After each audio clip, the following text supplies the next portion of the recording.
Tim here again, Tim's Computer Repair. Oh, got another custom build in my shop. This one, young man had built his computer, is all proud of it, except there's only one issue. The PC will not post. No post. Oh, it's a nice machine here. It is looks like a Leon Lee. I don't exactly remember the model of this. This is a Leon Lee case, it looks like. I say that because of the way the power supply is mounted. It's mounted on the back side of the motherboard, so it's like a dual chamber type case. It's fish tank style case, glass in the front here, glass over the top here. He's already broken this front panel. He told me this front panel is broken, not shattered broken, but it is loose from the case itself. You can see a gap here where it has broken. Anyway, not sure how that happened, but it will not post, so I just got it up on the bench here, and I just want to kind of troubleshoot this a little bit. And of course, the very first thing that I do in situations like this, before I even put power to it and power it on, is I check for a visual inspection. So everything's looking okay. By the way, this is a Tough Gaming RTX. This is a 5080 video card. Very nice video card at the time of this video. Let's see, his power connectors look like they're in place pretty good. So that's not too bad. I guess that's all right. What is this there? Yeah, a bit of thermal paste there, kind of splattered on the heat sinks there a little bit. Yeah, interesting. Look real close back here. It looks like the video card is seated properly from what I can tell visually looking at it there. He's got a triple rad water cooler there. I assume that's plugged in okay as far as that goes. And then I start looking at his water block, and I'm going, okay, awful lot of fingerprints on there. See, nothing wrong with that, I guess, but then I just, check and sworn to check and see how well this is mounted, and oh my goodness, it's not even tight down on that processor, which says that's not good. It's loose. Look at there. I can just, I'm not sure if he tried to power it on like this, or maybe he had it off and was just looking at it. I don't know, but this is very interesting. I'm going to. I also notice here that his RAM sticks are kind of in the wrong slots. He did say, this is what he did tell me. He said when it didn't post, he ran right out and purchased 2 new RAM sticks right away and just popped those in, and it didn't work. Then he ran out and bought a brand new processor, and he popped that in, and it still didn't work. So from what he tells me, underneath this is the Ryzen 9 7900 is what he's telling me. It might be loose because he was swapping processors, whatever. It might be loose for a reason, but we're going to find out now, aren't we? There's not a lot of tension here on this cable. It's not a lot of free play room, but I'm just going to go ahead and take off these screws that hold down the water block here, and pump. I believe pump's in there too. Goodness gracious. Okay, something's going on here. Oh, the whole thing's turning. Wonderful. Okay, we're going to take this off here. There's our processor. I think I'm going to, wow, there's a lot of thermal material on there. There's a bunch of it. Jeez. All right, I am going to zip tie back this water block there, get it out of my way. Let's see if this will do.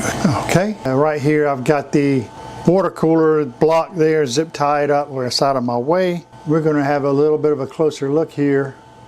Woof. Yeah, at what we got. Let me get this out of here. Well, that's nice. It went underneath there. There we go. These are awfully loose, and trying to tighten them up is not doing any good. That one's not tightening up. That one did not either, so I'm going to have to get to the back side of the board to tighten those up. But let's... thermal paste on my fingers, of course. So let's just go ahead and have a nice little look at this processor. Actually, gosh, I think I want to go ahead and maybe wipe off the thermal paste that's on that, just to confirm that what processor that he said it's on there actually is. There's quite a bit on there for sure. More, well more than enough than what is needed. And that is a Ryzen 9 7900X.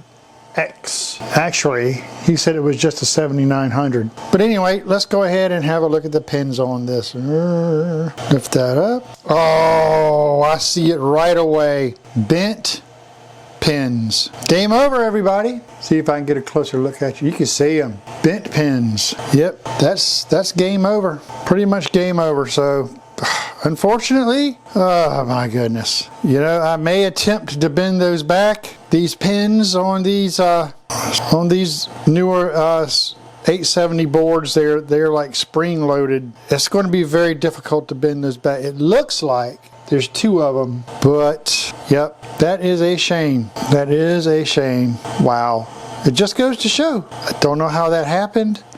I don't know if the guy was careless. We just don't know. I guess I can test this processor on my test bench. I'll test this video card and see exactly, everyone. That's exactly why I just don't jump right in and plug the computer in and power it on, because you never know how things are plugged in or seated without looking. I mean, you could actually make the issue worse just by knee-jerking and powering things up without first doing a visual inspection. So that really ends my diagnosis of this for now. I'm going to tell you something. Bending those pins back is very difficult on these newer boards. It really is. I've tried it before. It's not an easy task. I do have a microscope, so I guess I'll give it a go. But I'm going to talk to the customer first, make him aware of what I found, and see how he wants me to proceed. All right, everyone. I got this motherboard out of the case just to give everybody an idea of how much thermal paste was used on this.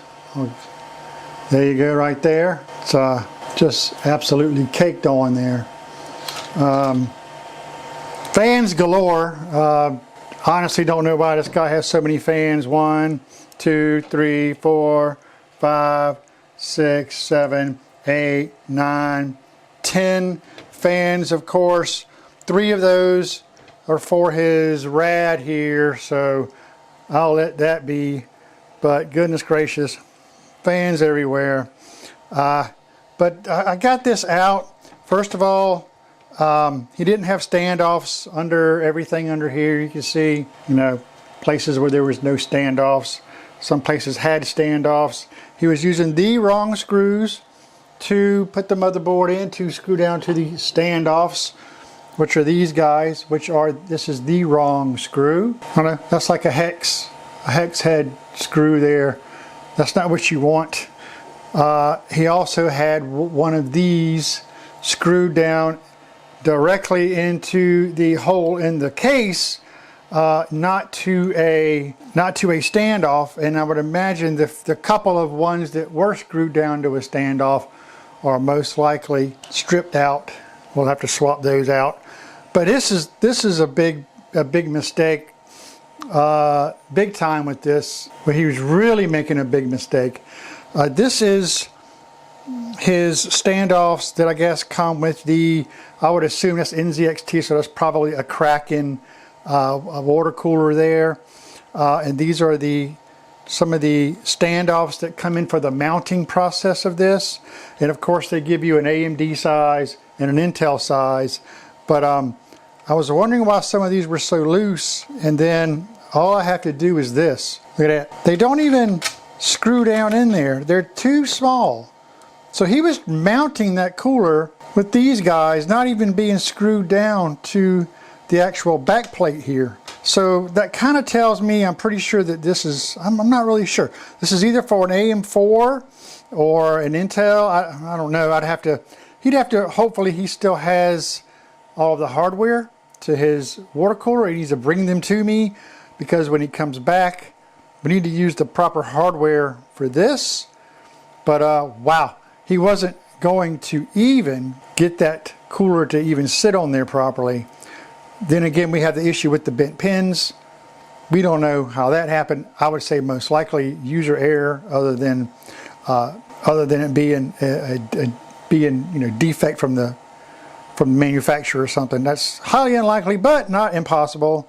Anyways, let's see what he does. I'll keep everybody updated. Okay, this is how things turned out. I finished this guy up. It was quite a nightmare. I went through a lot with this computer, but I got his cooler finally mounted correctly. It looks good. I will tell you how I did that in a second. This is a finished job. It's a really nice looking computer. I've been through a lot. With the bent pins, you got a new motherboard. Then it turns out he's got a bad stick of RAM. I had to go through the process of determining that. It needed a BIOS flash because it was hanging on memory also. So not only did it have a bad memory stick, even with the new RAM, it was sometimes freezing on post. Figured out that was a BIOS update problem. That's done. It's been a kind of a nightmare computer.